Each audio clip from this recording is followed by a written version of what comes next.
ایک بادشاہ کسی جگہ پہ جا رہا تھا، رستہ وہ بھول گیا، تو بادشاہ نے ایک دیہات میں ایک دیہاتی کے ہاں قیام کیا۔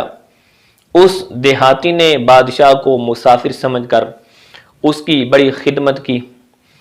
اگلے دن جب بادشاہ جانے لگا تو اس نے غریب کو اپنی ایک انگوٹھی دی اور کہا کہ شاید تم کو اس بات کا علم نہیں کہ میں بادشاہ ہوں۔ بادشاہ نے کہا یہ انگوٹھی اپنے پاس رکھ لو، اور اگر تم کو کبھی ضرورت کوئی درپیش آئے، کوئی حاجت درپیش آئے تو میرے محل میں آنا، یہ انگوٹھی وہاں موجود دربان کو دکھانا، وہ تیری میرے ساتھ ملاقات کروا دے گا۔ بادشاہ یہ انگوٹھی دے کر چلا گیا۔ کچھ ایام گزرنے کے بعد اس دیہاتی کو کوئی حاجت درپیش ہوئی تو وہ محل کی طرف گیا۔ محل میں جا کر اس نے موجود جو دربان تھا اس کو بادشاہ کی دی ہوئی انگوٹھی دکھائی، تو اس دیہاتی کو وہ جو دربان تھا وہ بادشاہ کے مخصوص کمرے میں لے کر گیا۔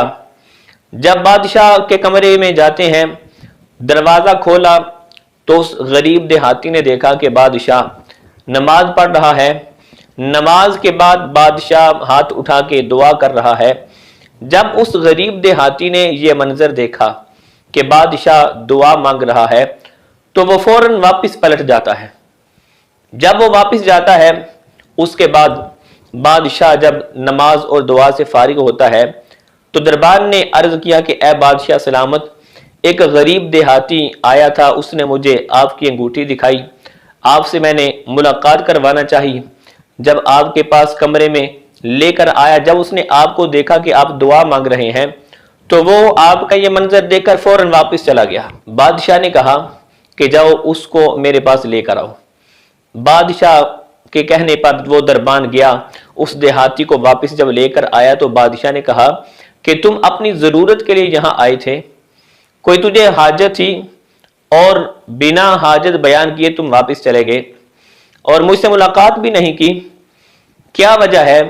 اس دیہاتی نے کہا کہ اے بادشاہ، آیا تو میں کسی ضرورت کے لیے تھا، لیکن جب میں نے دیکھا کہ جس بادشاہ کے پاس میں حاجت لے کر آیا ہوں وہ خود کسی سے مانگ رہا ہے، تو ایسا کیوں نہ ہو کہ جس سے بادشاہ خود سوال کر رہا ہے میں بھی خود اسی سے سوال کر لوں، جس ذات سے بادشاہ مانگ رہا ہے میں بھی اسی سے مانگ لوں، مجھے بھی مل جائے گا۔ بالکل ایسا ہی ہے کہ جب بھی کوئی حاجت پیش آئے، کوئی ضرورت درپیش آ جائے تو ہمیں اپنے رب سے اس کو بیان کرنا چاہیے۔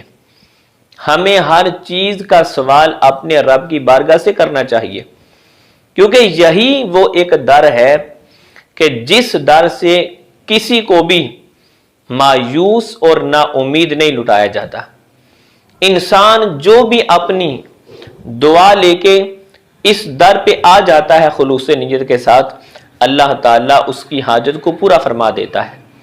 تو ہمیں جب کوئی بھی ضرورت ہو، کسی بھی چیز کی حاجت ہو، ہم دنیا داروں کی بجائے اپنے رب کی بارگاہ میں اس کو پیش کریں۔ ہم ہر چیز اپنے رب سے مانگیں، اللہ تعالیٰ ہمیں خالی واپس نہیں لٹائے گا۔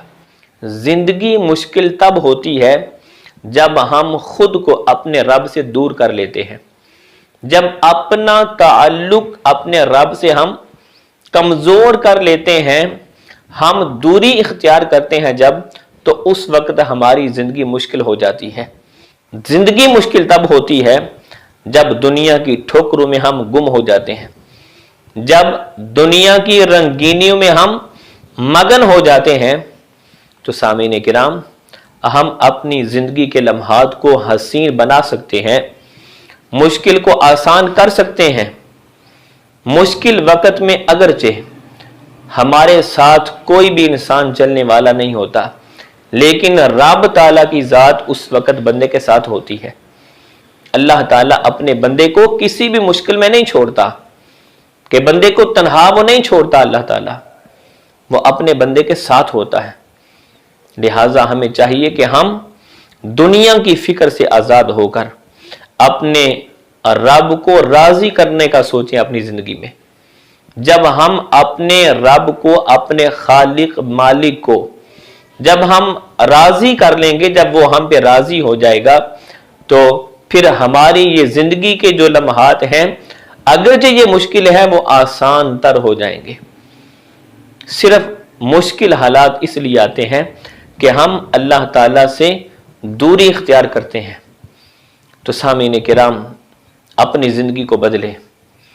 دنیا دار تو وہ ہوتے ہیں کہ جب ان کے پاس اگر کوئی بندہ ضرورت کے لیے جاتا ہے تو وہ اگر کوئی چیز دے بھی دیں تو پھر بھی تماشا بناتے ہیں۔ تو اس لیے کسی بھی چیز کی حاجت ہو، دنیا داروں کے سامنے جانے کی بجائے اپنے رب سے مانگیں۔ سر سجدے میں رکھ کر اپنے رب کی بارگاہ میں اپنی ضرورت کو عرض کریں کہ یا اللہ، یہ میری مشکل ہے، تیرے سوا میرا اور کوئی نہیں، تجھے اپنے پیارے محبوب علیہ الصلوۃ والسلام کا صدقہ میری یہ حاجت پوری فرما۔ تو یقین جانیے جب رب کی بارگاہ میں ہم اپنی حاجت پیش کریں گے تو پھر حاجت بھی پوری ہوگی اور دلی سکون اور اطمینان بھی حاصل ہوگا۔